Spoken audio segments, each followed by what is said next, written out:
민주당이 내일 본회의에서 방문진법 등 쟁점 법안 처리를 예고했습니다. 국민의힘은 무제한 토론으로 끝까지 맞서겠다는 방침입니다.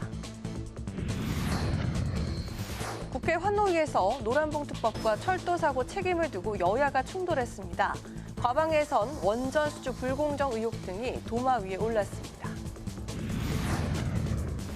민주당과 정부가 사회 전 분야 AI 대전환을 추진하기로 했습니다. 국민의힘은 김건희 특검의 압수수색 시도를 결사 저지하겠다며 반발했습니다. 정치 현장 바깥의 시각으로 정치권 핵심 이슈를 풀어보는 정치회전. 본 경선 투표에 돌입한 국민의힘 전당대회 이틀 뒤 결과를 예측해보고 노란봉투법 처리를 앞두고 벌어지고 있는 노사 막판 총력전의 쟁점을 짚어봅니다.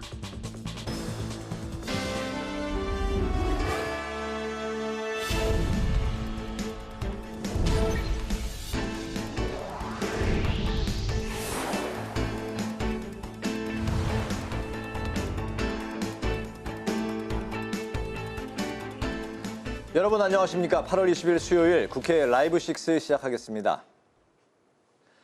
국회는 내일부터 본회의를 열고 쟁점 법안 처리에 나섭니다. 지난 7월 국회에서 무제한 토론이 종료된 방송문화진흥법 개정안이 표결에 붙여집니다. 이어 마지막 방송 3법인 한국교육방송공사법 개정안이 상정될 예정인데 국민의힘은 법안 처리에 반대하며 무제한 토론에 나설 계획입니다. 김희연 기자입니다. 지난 7월 임시국회 이후 잠시 멈췄던 쟁점 법안 처리가 내일부터 재개됩니다. 더불어민주당은 쟁점 법안 처리에 대한 입장 변화는 없고 오히려 개혁 민생 입법에 속도를 내야 한다는 입장입니다. 반면 국민의힘은 방송장악과 반시장경제 악법에 대해 동의할 수 없다며 무제한 토론을 통해 끝까지 대응하겠다는 계획입니다.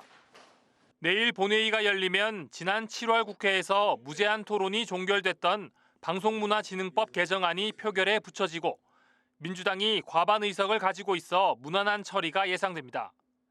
이어 추미애 법제사법위원장 임명의 건이 처리될 예정입니다.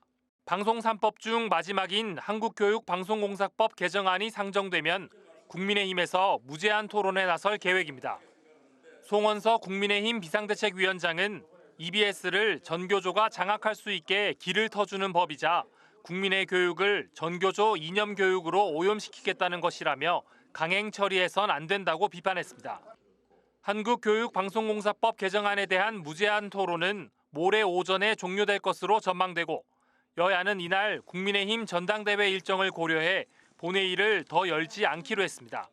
오는 23일 다시 본회의를 열어 한국교육방송공사법 개정안에 대한 표결을 진행하고 노란봉투법이 상정되면 무제한 토론이 진행될 것으로 보입니다. 우원식 국회의장은 노란봉투법과 관련해 올해 수기된 법이라 부작용이 크지 않게 잘 관리될 수 있을 것이라고 밝혔습니다. 24일에는 노란봉투법에 대한 표결과 상법 개정안에 대한 무제한 토론이 진행될 예정입니다. 그리고 마지막 25일 본회의에서 상법 개정안에 대한 표결을 끝으로 여야 쟁점 법안이 모두 처리될 예정입니다. 국회방송 김희연입니다. 국회 환경노동위원회가 전체 회의를 열고 지난해 결산 심사를 진행했는데요. 여야 의원들은 대체 토론에서 노란봉투법과 경북 청도 열차 사고 등 현안 질의에 집중했습니다. 김지수 기자가 전합니다. 국회 본회의 상정을 앞둔 노란봉투법을 놓고 여야가 공방을 벌였습니다. 국민의힘은 민주당이 막무가내로 법안을 밀어붙였다며 환노위 운영에 문제가 있다고 지적했습니다. 앞으로 향후 천천히 개정을 해야 되는 것이 맞고 그다음에 여야가 이 법안에 대해서 수기를 좀 거치고 많은 토론을 분명히 해야 된다. 특히 현장의 혼란을 최소화하기 위해 기업 경영상의 문제도 함께 고려해야 한다고 주장했습니다. 민주당은 소위에서 법안을 토론해야 할 시기에 야당이 퇴장했었다고 반박했습니다. 또 노란봉투법에 대해 지난 정권이 거부권을 남용했다고 지적했습니다. 21대 국회에서 한번 통과했는데 무도한 거부권 행사로 무력화됐습니다. 또 22대 국회 들어서도 작년에 또 한 번 국회에서 통과됐는데 거부권 행사로 또 무력화됐습니다. 어제 경북 청도에서 발생한 열차 사고도 쟁점이 됐습니다. 여야 모두 정확한 원인 파악과 정부의 철저한 대응을 주문했지만 책임 소재에 대해서는 이견을 보였습니다. 코레일 같은 경우는 지분 100%를 정부가 소유하고 있는 기업입니다. 이번 사고의 책임자는 누구라고 생각하십니까? 정부가 100% 지분을 갖고 있는 만큼 이재명 대통령이 책임을 져야 한다는 겁니다. 민주당은 현 코레일 사장을 지목했습니다. 이 사건의 책임자는 한문희 사장이다. 윤석열 대통령이 임명했던 한문희 현 코레일 사장이 책임져야 된다 이렇게 생각을 합니다. 결산 제안 설명에 앞서 김영훈 고용노동부 장관은 철도 사고를 막지 못해 국민께 송구하다며 깊이 사죄한다고 밝혔습니다. 국회 방송 김지수입니다. 국회 과학기술정보방송통신위원회는 소관기관으로부터 지난해 결산 내용을 보고받고 현안을 점검했습니다. 원전 불공정 계약 의혹과 AI 전력 대책 마련이 쟁점이 된 가운데 과기부는 GPU 확보 계획을 밝혔습니다. 김동희 기자입니다. 과방위 전체 회의에서 여당은 체코 원자력 발전소 건설 수주 과정에서 미국 원전 기업 웨스팅하우스와 불공정한 계약을 맺었다는 의혹에 대해 진상 규명을 촉구했습니다. 원자력 발전과 소형 모듈 원전 개발의 골든타임에 비상식적인 퍼주기 계약으로 족쇄를 찬 셈이라고 지적했습니다. 윤석열 정권이 자신들의 치적을 위해서 우리나라 원전 기술의 미래를 팔아치웠다고 생각합니다. 120년 전 을사늑약과 무엇이 다르겠습니까? 이 불공정을 넘어선 일종의 노예 계약이라고 저는 생각합니다. 백영훈 과기부 장관도 계약에 문제가 있다고 생각한다고 답했습니다. 야당은 AI 데이터 센터 건립에 대규모 전력 사용이 필수인데 정부가 전기요금을 인상하는 게 맞냐고 지적했습니다. 과기부는 신재생에너지 활용과 소형 모듈 원전 확대 등 여러 방안을 논의 중이라고 답했습니다. 신재생에너지 비중 높이겠다 이렇게 한 것인데 이게 결국 비용 올린다는 얘기를 하신 거거든요. 그러면 AI를 연구하고 아니면은 운영해야 되는 주체 입장에서는 이미 몇 년 사이에 전기요금이 70% 올랐는데 또 왕창 오르는 거 아니냐. 그 전력을 공급하는 신재생에너지 부분도 있겠고 원자력 융합 부분 이런 부분에서도 저희가 종합적으로 검토를 하고 있습니다. 그래서 가격적인, 환경적인 부분들을 종합적으로 고려해서 저희가 좀 검토할 필요가 있다고 봅니다. 과기부는 AI 연산용 그래픽 처리 장치, GPU 확보 계획도 밝혔습니다. 2030년까지 5만 장의 어떤 GPU를 확보하겠다고 했는데 사실 이제 지금 저희가 추진하는 거는 2년 내에 최대한의 어떤 3.5만 장 이상의 인프라를 조기 확보하는 겁니다. 이춘석 의원의 주식 차명 거래 논란도 도마에 올랐습니다. 야당은 특히 이 의원이 거래한 종목이 KAI 사업에 포함된 주식과 일치한 걸 두고 미공개 정보를 불법으로 활용한 게 아니냐는 국민적 의혹이 있다고 꼬집었습니다. AI 선발 정예팀 발표 직전이나 혹은 그 전에 당시 국정기획위원회 그 제2분과장이었던 이춘석 의원에게 사전 보고하거나 알려준 사실이 있습니까? 과기부는 선정 결과를 이 의원에게 알려줄 의무가 없었다며 경찰 수사가 끝나면 적절한 조치를 검토하겠다고 답했습니다. 국회 방송 김동희입니다. 당정이 새 정부의 경제성장 전략 방안으로 인공지능 대전환을 추진한다는 구상을 밝혔습니다. 국민의힘은 특검의 당사 압수수색 시도를 비판하며 저지에 총력을 기울이고 있습니다. 오다인 기자입니다. 당정이 이재명 정부의 경제 성장을 위한 4대 정책 방향을 발표했습니다. 기술이 성장을 이끌고 국민이 모두 그 성과를 함께 나누며 공정한 질서 위에 지속 가능한 미래를 세우는 것. 이것이 바로 이재명 정부의 경제 성장 전략의 핵심입니다. 먼저 기업과 공공 분야 등 전 분야에서 AI 대전환을 추진하고 신산업 분야의 재정과 세제, 인력 등을 패키지로 지원한다는 계획입니다. 또 TF를 구성해 글로벌 기준에 맞지 않는 낡은 규제와 경제 형벌을 합리화하는 방향으로 입법을 추진하겠다고 밝혔습니다. 한편 정청래 민주당 대표는 검찰의 관봉권 띠지 분실을 언급하며 검찰 개혁의 필요성을 거듭 강조했습니다. 일부러 고의적으로 잃어버렸습니까? 만약에 그랬다면 그거는 다름 아닌 증거인멸에 해당된다라고 생각합니다. 이 부분도 검찰개혁 차원에서 철저하게 규명하고. 국민의힘은 김건희 특검의 압수수색이 만료되는 오늘도 비상대기태세를 유지하고 있습니다. 송원석 국민의힘 비대위원장은 야당 탄압을 위한 정치 보복성 압수수색을 즉각 중단하라며 당원들의 개인정보 강탈 시도를 절대 용납할 수 없다고 비판했습니다. 민중기 특검의 당원 검열은 국민의 정치적 활동과 일상생활을 감시하겠다는 이재명식 빅브라더 정치라고 생각합니다. 특히 영장에 적시된 5개 범죄 사실 가운데 당원 가입과 직접적으로 관련된 사람이 한 명도 없다고 주장했습니다. 어떤 부분이 우리 당의 당원 명부 대조가 필요한지에 대한 아무런 설명이 없습니다. 법리적으로도 이거는 압수영장이 문제가 있다라고. 국민의힘은 만약 특검이 압수수색을 강행할 경우 의원과 당원이 힘을 모아 총력 저지하겠다고 밝혔습니다. 국회방송 오다인입니다.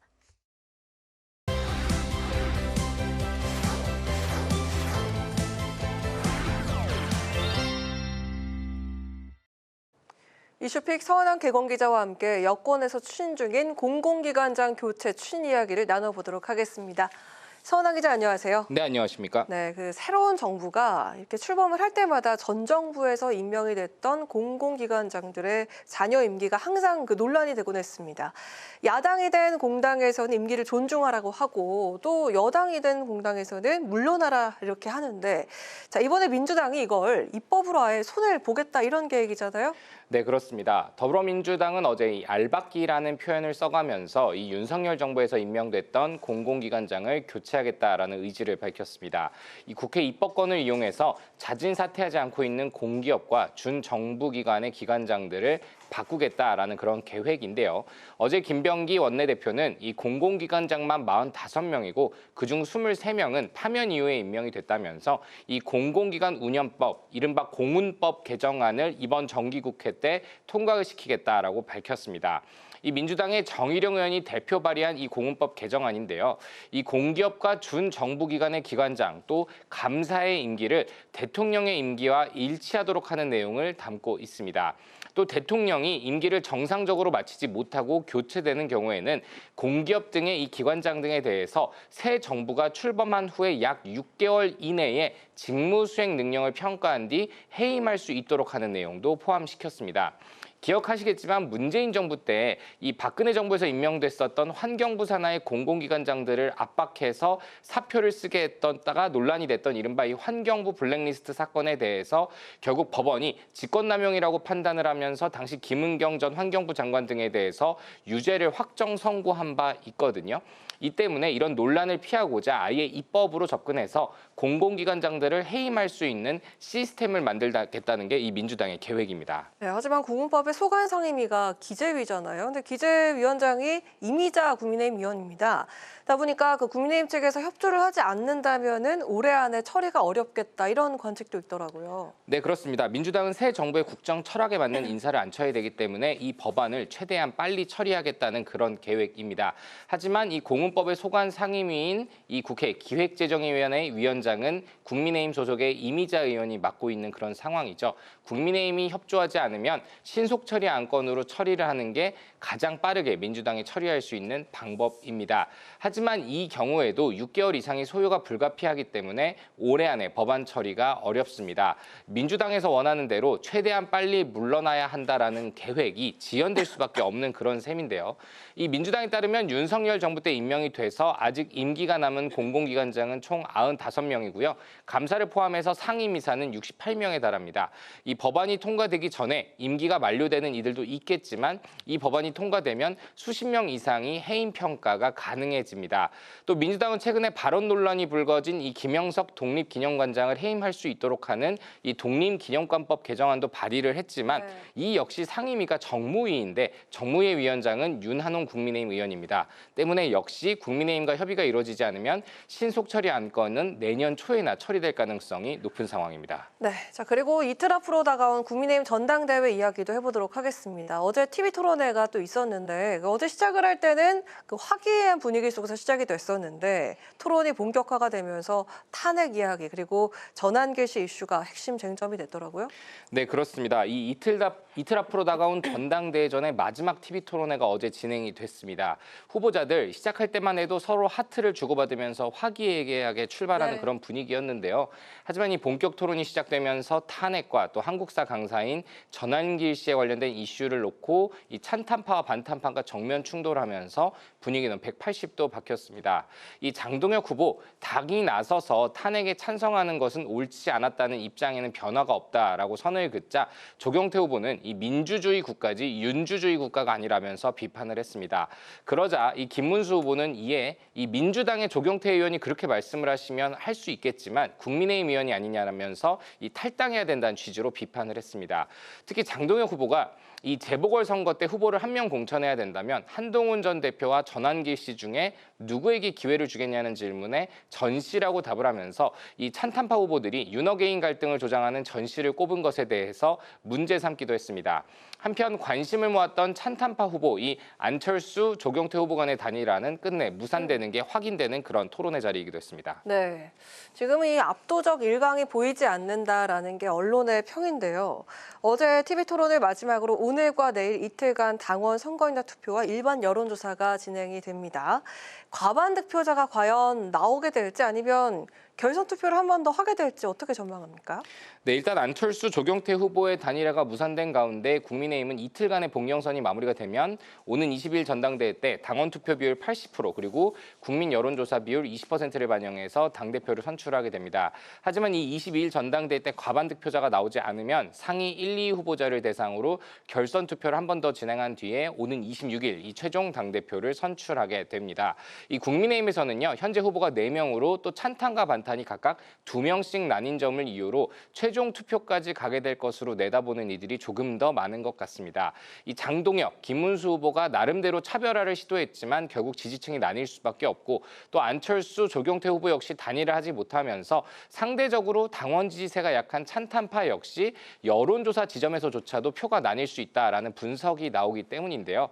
이 국민의힘 전당대회 시작 때만 해도 탄핵의 강을 건너야 한다는 분위기 속에 혁신이라는 기치를 내걸고 시작을 했지만 결국 이 전환길 씨 이슈 등과 맞물리면서 찬탄과 반탄 간의 내용만 더 키운 게 아니냐라는 언론의 비판이 나옵니다. 특히 적극적인 투표 의사를 가지고 있는 강성 당원들이 이 국민의힘 공식 유튜브 채널보다 전환길 씨 등 보수 성향의 유튜브 채널에 더 많이 접속해가지고 전당대회를 챙겨본 점 등을 고려를 하면 이번 전당대회는 극우 유튜버의 커진 영향력을 보여주는 게 아니냐라는 평가도 함께 나오고 있습니다. 네, 오늘 이슈픽은 여기까지 들어보도록 하겠습니다. 선한 기자 함께했습니다. 고맙습니다.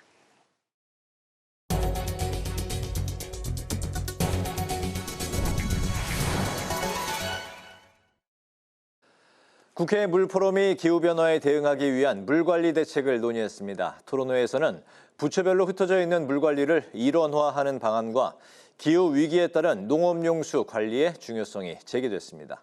한규미 기자의 보도입니다. 국회 물포럼은 기후위기 시대의 물관리 방향을 모색하고 통합 물관리 체계를 점검하기 위해 토론회를 열었습니다. 국회 물포럼 회장을 맡고 있는 한정혜 민주당 의원은 효율적인 물관리를 위해 제도의 일원화를 강조했습니다. 한 의원은 문재인 정부가 환경부를 중심으로 통합 물관리를 추진했지만 하천시설 관리 등 일부 업무는 국토부에서 담당하고 있다며 개선이 필요하다고 밝혔습니다. 통합 물관리라고 하는 그 5글자가 주는 뜻이 무엇인지를 제대로 한번 구현해낼 수 있는 우리 이재명 정부 5년이 될 수 있도록 최선을 다하겠다는 말씀을 드리고요. 국회 물포럼 부회장인 김성원 국민의힘 의원도 물관리 일원화를 위해 입법적 지원이 중요하다고 말했습니다. 지난 7년 동안에 우리가 무엇을 했고 또 앞으로 10년 동안 무엇을 어떻게 해야지 될 것인지 그런 것에 있어가지고 좋은 의견과 또 좋은 방향 제시를 이승원 환경부 수자원정책관은 물관리위원회를 중심으로 통합 물관리를 강화해야 한다고 제안했습니다. 토론회에서는 기후위기로 가뭄과 홍수가 빈번해지면서 국내 수자원 사용량의 64%를 차지하는 농업용수 관리의 중요성도 제기됐습니다. 이재천 농식품부 농업기반과 과장은 홍수와 가뭄을 대비하기 위해 노후화된 저수지에 재정비가 시급하다고 말했습니다. 76% 정도가 50년이 경과가 됐고요. 30년 이상으로 보면 대부분, 그러니까 97%가 30년이 경과가 됐습니다. 이제 배수 정비를 해서 이제 배수를 개선하는 사업도 하고 있고.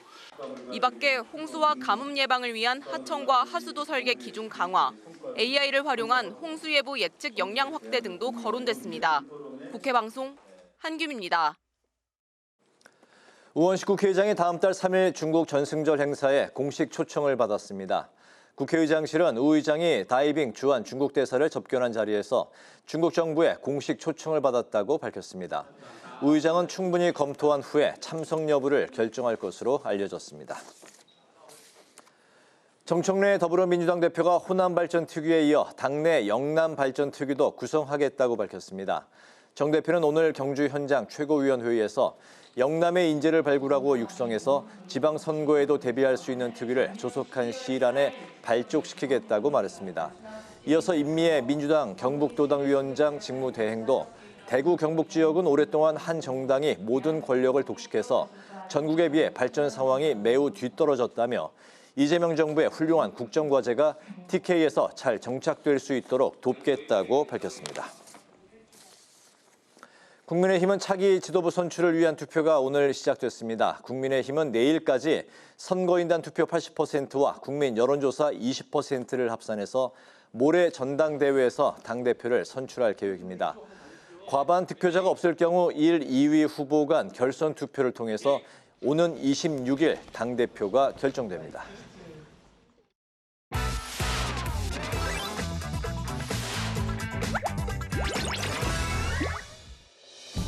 8월 20일 강아랑이 전해주는 정치권의 뜨거운 말말말 강아랑의 정치랑입니다. 오늘 첫 번째 주제, 후보별 전략 키워드입니다. 국민의힘이 약 한 달간의 전당대회 레이스를 마치고 오늘부터 본경선 투표에 돌입했습니다.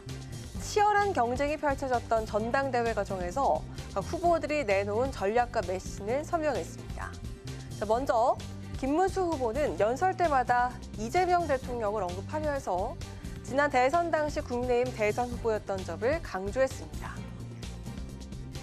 이재명 총통 독재는 국회를 장악해 야당을 무시하고 입법 폭주를 일삼고 있습니다.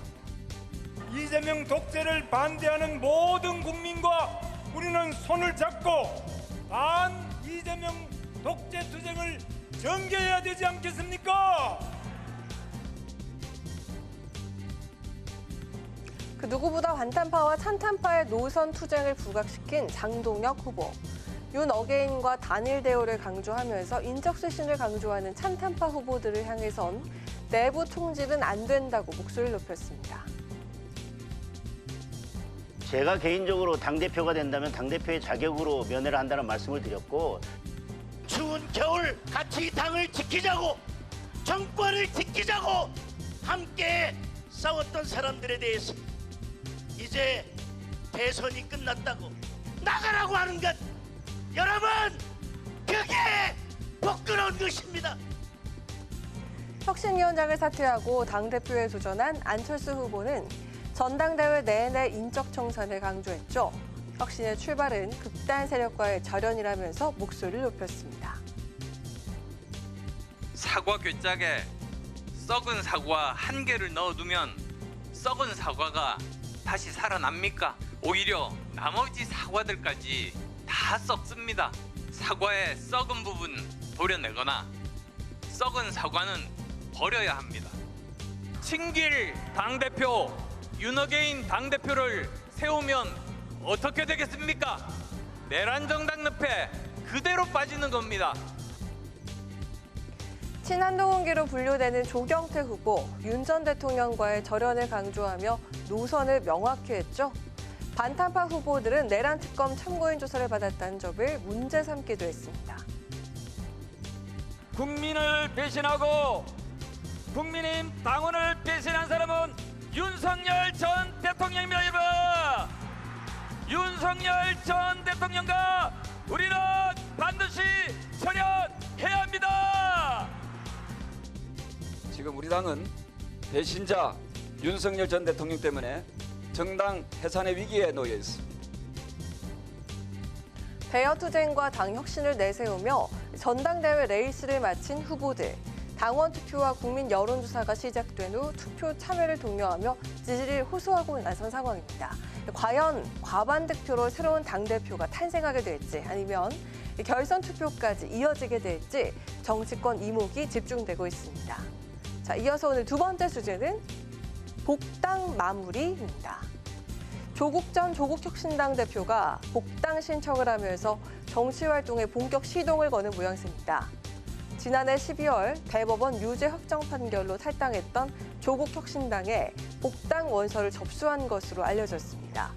조국혁신당은 이번 주 내로 복당 정찰을 마무리하겠다는 계획을 밝혔습니다. 조국 전 대표는 어제 일과 시간 이후에 조국혁신당에 복당 신청서를 제출했습니다.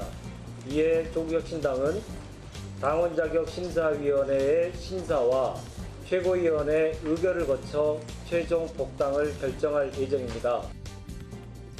조 전 대표의 복당 조치는 이르면 21일 이뤄질 것으로 보입니다. 11월에 예정된 전당대회에서 당대표로 추대될 가능성도 점쳐지고 있습니다.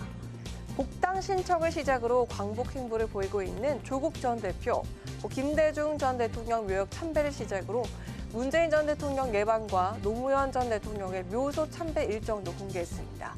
또 지방선거와 국회의원 보궐선거가 있는 내년 6월 출마 의지도 드러냈습니다. 저희 비판하신 분까지 포함해서 국민들의 제 의견을 다시 얘기하고 정치적 선택을 받아야 되는 거죠. 이재명 정부의 성공을 위해 이력이나마 힘을 보태겠습니다. 완전한 내란 청산을 위해 힘을 쏟겠습니다. 조국 전 대표의 정치 복귀 시동에 민주당과의 관계 설정에도 관심이 모아지고 있습니다. 조국혁신당은 일각에서 제기된 합당론에 선을 그은 채 자강론이 먼저란 입장을 보이고 있는 상황입니다. 당분간 조직 정비에 집중할 것으로 보이는 조국혁신당. 조국 전 대표 복귀를 계기로 존재감을 키우고 정치 지형을 바꾸는 바람을 일으킬 수 있을지 지켜봐야겠습니다. 강아랑의 정치랑이었습니다.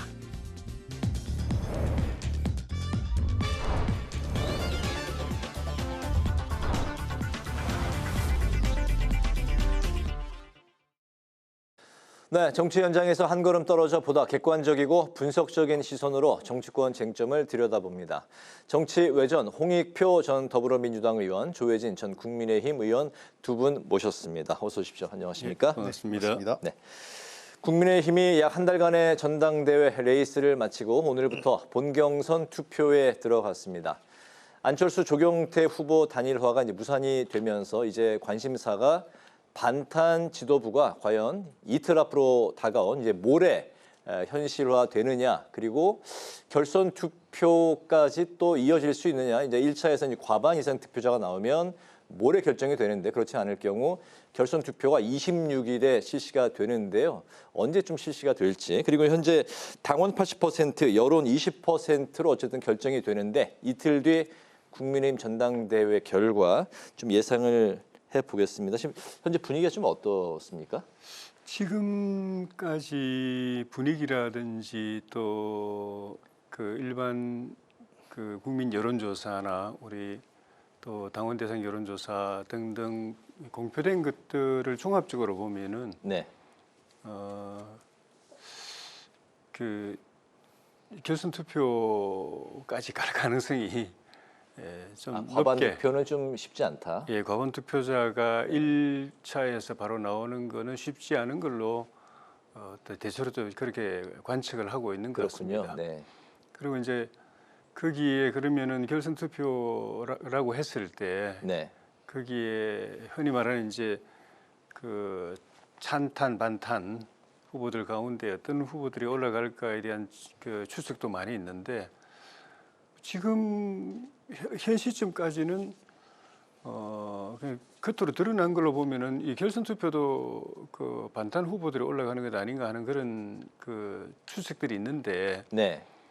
문제는 우리 당의 그 당원들, 투표권을 가진 당원들 가운데 그 전략적 사고를 하는 그런 기류가 어느 정도 아직 남아 있는가? 네. 옛날에 윤석열 대통령 후보를 뽑았을 때 또 한동훈 대표를 당대표로 뽑았을 때 그전에 또 이준석 전 대표를 뽑았을 때는 그런 전략적 고려가 많이 작용을 했거든요. 네. 근데 그 결과가 별로 안 좋다 보니까 지금은 그 많이 약화됐지만 그래도 어쨌든 돌이켜 보면은 그 대통령 후보 경선 과정에서 네. 예측에서 약간 이제 좀 벗어난 그런 선택을 해서 흥행이 좀 있었잖아요. 네. 그리고 최종적으로는 김문수 후보를 당 지도부에서 후보 그 자격 박탈했는데 당원 투표에 붙였더니 그걸 또 뒤집었잖아요. 예. 그런 걸 보면 아직 그래도 좀 전략적인 당의 미래를 위해서 어떤 그림이 좋은 것인가에 대한 그런 전략적 고민을 하는 당원들이 일부 남아 있다고 느껴지는데 네. 그런 것들이 어떻게 작용하느냐에 따라서 어떻게 변수가 되느냐에 따라서 결선 투표 여부와 그 이후의 과정이 네. 좀 좌지우지될 걸로 보여집니다. 예. 앞에 부분을 이제 좀 요약을 해보면 어쨌든 이제 반탄 지도부 결국에 예. 이제 김문수, 장동혁 후보로 가는 게 아니냐 조심스럽게 좀 분위기는 점쳐지고 있는 상황이라는 말씀이시죠? 공기는 그런데 예. 그런데 여론조사에 답하지 않는 우리 당원들이 대선 이후에 굉장히 많아진 느낌이거든요. 근데 그분들이 어쩌면 그런 과거에 전략적 투표를 했던 그 큰 흐름 속에 있을 가능성도 있어서 네.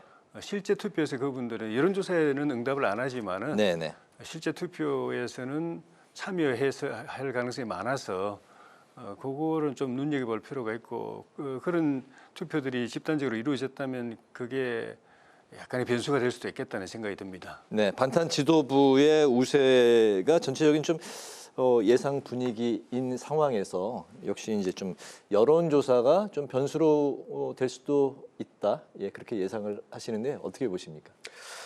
글쎄, 뭐 큰 변수는 안 될 것 같습니다. 지금 현재 분위기 봐서는 당원들의 선택 또 그 국민의힘 전당대회에 참여하시는 일반 여론조사도 역선택을 배제해놨기 때문에 네. 거의 현재 국민의힘에 대한 그 적극적인 지지층을 밝히는 비당원들이 투표할 가능성이 높다 이런 걸 가정하면 네. 현재 당원들의 선택의 방향이 큰 변수 없이 선택될 가능성이 높다. 그런 측면에서 뭐 제일 핵심은 과반수에서 김문수 후보가 과반수를 넘기느냐 안 넘기느냐.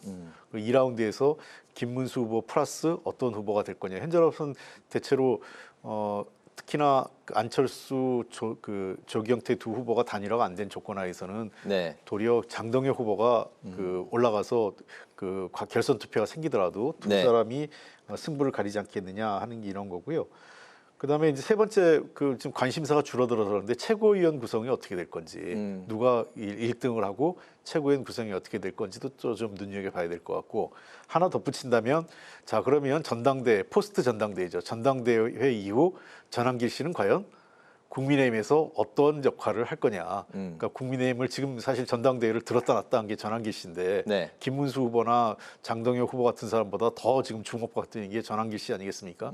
자 그럼 앞으로 전한길 씨가 계속 그러면 새로운 지도 체제가 형성된 이후에도 국민의힘을 들었다 놨다 하는 게 계속 될 거냐 네. 하는 것도 굉장히 포스트 전당대회 이후에 그 관심 포인트라고 봅니다. 네, 국민의힘 전당대회도 국민의힘의 이제 공식 유튜브 채널이 아니라 전한길 씨 개인 유튜브 채널을 통해서 더 많이 시청을 했다고 하니까 어쨌든 이제 전당대회 이후에 전한길 씨가 이제 어떤 모습으로 비춰질지에 대해서도 이제 언급을 해주셨습니다. 어쨌든 이제 모레 1차 상황부터 좀 지켜봐야 될 것 같습니다.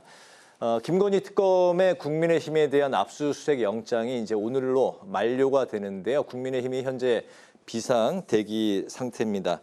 새로운 지도부 출범 이후에 김건희 특검과 그 좀 대치 상황 좀 앞으로 이제 어떻게 대응을 하게 될지 특검과의 국민의힘 2라운드 양상도 한번 좀 점쳐볼까요?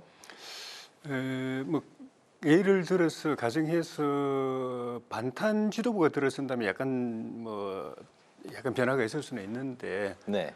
그러니까 찬탄 지도부가 들어선다면은 그렇지 않고 반탄 지도부가 들어선다면은 특검하고 계속 이 각을 세우고 대립하는 그 구도가 계속 이어질 가능성이 많아 보입니다. 네.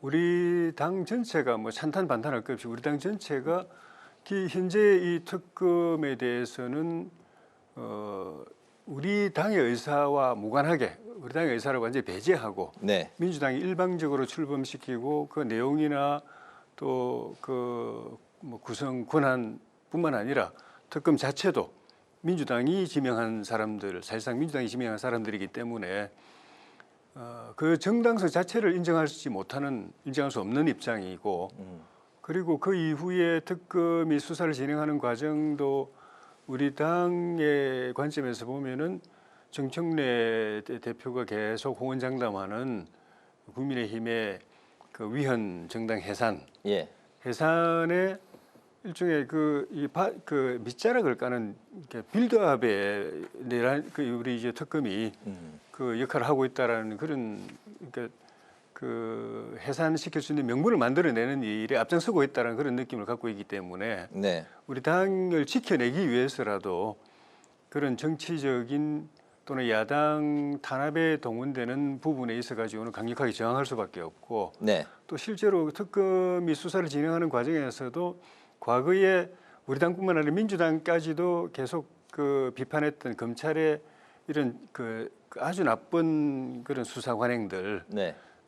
과잉 수사라든지 뭐 또 압수수색 남발하는 거라든지 뭐 매일 지금 뉴스 보면은 소환, 압색, 뭐 구속 뭐 이걸로 그 뉴스가 도배질 되다시피 되는 거니까 그런 것들을 견제하는 측면에서도 새 지도부는 기본적인 방향은 특검하고 상당히 좀 각을 세우고 대립하는 구도로 갈 것 같다. 네. 그런 예상이 됩니다. 반탄 지도부 이제 김문수 후보는 특검 진상조사위를 설치하겠다. 그리고 이제 장동혁 후보는 TF 공약을 이제 약속을 한 상황인데요. 위헌 정당 해산의 명분을 쌓기 위한 뭐 빌드업으로 국민의힘은 이제 이 상황을 바라보고 있기 때문에 반탄 지도부가 들어서면 강하게 이 공세를 펼 수밖에 없지 않느냐. 네. 저항을 할 수밖에 없지 않겠느냐. 뭐 이미 그 후보 그 경선 과정에서 네. 그런 얘기를 했기 때문에 강하게 반발을 할 수밖에 없고 그거를 당론을 그렇게 모아갈 것 같습니다. 네. 다만 그런 방식의 그런 대응 방식이 국민의힘의 미래 또는 앞으로 다가오는 국민의힘에 대한 뭐 지방선거라든지 그런 부분에 긍정적일까 하는 거에 대해서 좀 회의적이죠. 저는 좀 회의적이라고 봅니다. 결국은 도리어 이제 찬탄 후보들, 그러니까 조경태 후보나 안철수 후보 등이 얘기하는 국민의힘의 혁신, 변화, 그리고 그걸 통해서 소위 그 중수청이라고 하는 중도, 수도권, 그다음에 청년 세대 측의 지지를 그 확대해서 당의 외연을 넓히려고 하는 노력이 더 좌절되고 어려워진다면 저는 현실적으로 국민의힘이 나갈 길은 좀 그 어려워지는 것 아닐까 하는 생각이 듭니다. 그래서 과연 뭐 좀 비관적으로 본다면 내년 지방선거 결과에 따라서는 뭐 지금 지도부가 또다시 그 오래가지 그 임기를 채우지 못하고 또 비대위로 갈 수밖에 없는 그런 여러 가지 불확실성을 안고 출발하는 지도부라고 생각을 합니다. 알겠습니다. 국회에서는 내일부터 필리버스터가 다시 이제 시작을 하는데요. 22일을 제외하고 25일 오전까지 쟁점 법안들이 차례로 이제 처리가 될 것으로 예상이 됩니다. 역시 이제 가장 뜨거운 논란이 되고 있는 게 노란봉투법인데요. 재계는 1년 유예를 요구하고 있습니다. 노란봉투법이 노사관계 대전환에 새로 이제 패러다임의 시작이 될 것인지 아니면 우리 경제가 좀 어려움에 닥치게 되는 그런 또 터닝 포인트가 될지 여러 가지 의견들이 분분하게 쏟아져 나오고 있는데요. 홍 의원님은 좀 어떤 입장이실까요? 글쎄요, 이 노란봉투법은 사실상 여러 차례 그 대법원 판례를 법문으로 확인했다는 측면에서 사실은 지금 와서 또다시 법을 그 개정하자거나 또 추가로 바꾸자거나 또는 시행을 유예하자고 얘기하는 것은 제가 보기에는 그동안의 법에 대한 오랜 논쟁을 전혀 고려하지 않은, 인정하지 않는 것 아니냐 생각을 합니다. 왜냐하면 2조와 3조, 특히 먼저 3조 같은 경우는 쌍용 자동차 이 사건 이후에 소위 노동자들에 대한 과도한 손배, 사실상 이것이 노동조합의 그 정상적인 노조 활동을 제한하거나 위축하기 위한 편법으로 활용됐다. 그로 인해서 많은 노동자들이 어떤 불행한 선택을 하거나 가정이 파괴되는 그런 일이 있기 때문에 그걸 막기 위한 거고요. 이미 대법원에서 이번에 통과되는 법과 동일하게 대법원 판례가 존재합니다. 그런 측면에서 대법원 판례가 반영된 거고 2조 역시 마찬가지인데요. 2조도 대법원에서 이미 실질적이고 그러니까 이 노동자들의 구제와 관련된 실질적이고 어떤 구체적인 조치를 할 수 있는 당사자, 그러니까 그 계약 당사, 노사 계약 당사자가 아니라도 그 사람에게 그 책임을 물을 수 있도록 판례가 나왔기 때문에 저는 그런 측면에서는 사실상 이 법이 많은 분들이 상당히 큰 혼란이 있을 거다 얘기하지만 이미 대법원 판례에서 나온 것을 법문화했다 이런 측면에서 저는 큰 혼란이 있을 거라고 생각하지는 않습니다. 네, 큰 혼란이 있을 것 같지는 않다. 예, 노란봉투법 우리 경제에 이제 좀 어떻게 영향을 줄까요? 굉장히 악영향을 주고 결국 경제가 지금보다 더 어려워지고 그 책임이 정권에 돌아가고 그래서 정권의 앞날이 순탄하지 못한 그런 결과가 올 가능성이 굉장히 농후하다고 보여집니다. 노란봉투법 그 개정 핵심 내용 3가지 중에 지금 이제 홍 의원님 말씀하신 그 파업 노동자에 대한 손해배상 청구 제한 그거는 기업들도 꼭 받아들여야 된다면 받아들일 수 있는 입장인 것 같아요. 그보다도 기업 활동에 치명적인 그 장애를 초래하고 그래서 경제 살리는 것이 현실적으로 굉장히 어려워지고 지금보다도 경제가 더 나빠질 가능성 그 우려를 갖고 반대하는 거는 제일 큰 것이 기업의 경영상의 판단도 노조가 쟁의 대상으로 삼을 수 있게 만든 거. 결국은 그래 되면 결과적으로는 노조가 반대하면은 동의하지 않으면은 기업이 경영 판단을 결정을 내릴 수 없는 그런 투자든지 혁신이든지 또 고용이든지 그런 걸 할 수 없는 구조로 가버리기 때문에 그건 정말 치명적인 그 문제를 발생시킬 거고 그 다음이 그 하청 노동자들도 원청 기업 대주주 사업주에게 그 쟁의를 할 수 있도록 교섭하고 쟁의를 할 수 있도록 만든 거 그것이 핵심적인 거고 그 2개는 그 기업들이 절대 그건 하지 말아 달라. 그런데 민주당이 막무가내니까 그럼 최소한 그 1년이라도 연기라도 해달라라고 이야기하는데 지금 민주당은 다 안 받아들이고 그렇게 가는데 첫째는 기업이 어려워지겠죠. 기업이 어려워지는데 기업이 어려워지면 결국은 경제 나빠지고 경제 나빠지면은 현실에서는 어려움을 누가 겪습니까? 부자들이 어려워집니까? 기업 대기업들이 어려워집니까? 중산층, 서민, 소상공인 그리고 빈곤 계층들이 코너에 벼랑 끝에 몰립니다. 그런데 정치적으로 보면 그 계층의 표가 상당 부분 이재명 정부의 집권에 기반이 됐던 표고 앞으로 정권 국정 운영 동력으로 삼아야 될 지지 기반이거든요. 근데 거기 돌아서면은 이 정부는 더 이상 기댈 데가 없습니다. 지금 지지율이 벌써 50% 초반으로 떨어졌다고 그러는데 순식간에 30%대로 떨어지는 것도 저는 이런 식으로 가면은 그냥 급전직할 가능성도 저는 없지 않다고 보여집니다. 알겠습니다. 우리 경제 생태계가 상당히 어려워질 거고 걱정해야 될 텐데 걱정 안 하는 것 같아요. 국정 지지도까지 좀 많이 영향을 받을 수 있다는 이제 우리 홍 의원님은 이제 거기에 반대를 하실 텐데 다음 주에 이 시간에 다시 한번 또 노란봉투법을 다룰 것 같습니다. 그때 이제 또 추가 말씀을 들어보도록 하고요. 다음은 이제 김영석 독립기념관장 사례를 계기로 여당이 이른바 공공기관 알박기 금지법을 추진하는데요. 사실 이 문제는 이제 새로운 정부가 들어설 때마다 입장이 이제 공수가 바뀌면서 계속해서 이제 반복되어 온 문제이기 때문에 여야 할 것 없이 이제 공감대는 어느 정도 형성이 돼 있는 것 같습니다. 이번 정기국회에서 패스트 트랙으로 여당이 이제 처리한다는 계획을 세워놓고 있는데 문제는 이제 기재위가 소관 상임인데 국민의힘이 이제 위원장직을 맡고 있기 때문에 처리 과정이 또 쉽지 않을 거다 이런 전망도 나오고 있는데 홍 위원장 어떻게 보십니까? 네, 이 문제는 사실은 정권이 바뀔 때마다 뭐 꼭 여야가 아니더라도 어떤 정권이 심지어 그러니까 같은 정당 내에서 정권이 바뀔 때도 이런 문제가 논란이 생겼습니다. 네. 사실은 거슬러 올라가면 김대중 대통령 때 이제 소위 정치 보복하지 않겠다. 그리고 근데 어떤 공공기관의 안정성 차원에서 임기보장제 시작을 했는데 그럼에도 불구하고 그 이후에 정권이 바뀔 때는 나름 그 정권이 교체되면 알아서 이렇게 스스로 사퇴하고 그랬는데요.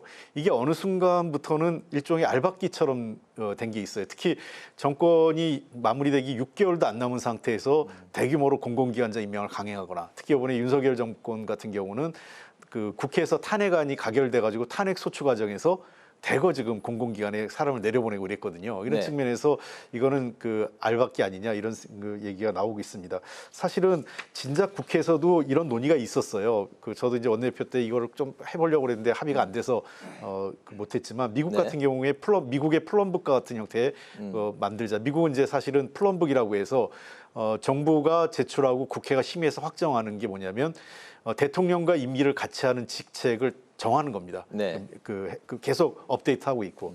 그래서 이제 일종의 미국은 그 역관제라고 해서 영어로 하면 스포일드 시스템이라고 대통령이 임명할 수 있는 자리가 한 2만 개 이상 되거든요. 예. 근데 대신 이 임명은 가능하지만 임명 조건은 굉장히 까다롭게 합니다. 그러니까 아무나 그러니까 내가 친구라도 내 친구를 임명할 수 있지만 그 친구라 하더라도 조건이 충분히 그러니까 임명 되는 기관에 해당하는 사람만 임명할 수 있게 조건을 가능하기 때문에 네. 저는 이번 기회에 조금 더 저는 이 법안이야말로 정말 여야 합의가 좀 필요할 것 같아요. 왜냐하면 이게 한 정권에만 영향을 미치는 게 아니라 앞으로 이게 합의가 되면 앞으로 계속 다음 정권, 그 다음 정권에까지 이 법안에 따라 기속되거든요. 그 다음 정권 또 마음대로 바꾸고 이럴 수 없는 거 아니겠습니까? 네. 그런 측면에서 이 법안을 바꾸는 과정에 대한 여야가 좀 더 긴밀하게 지혜를 모아야 될 사안이라고 생각합니다. 네, 대통령과 좀 생각이 다른 어떤 그 공공기관장과 같이 일을 한다는 게 쉽지는 않은 것 같고 어쨌든 이 부분이 계속해서 이야기 나오고 있는데 어떻게 좀 정리를 해야 될까요?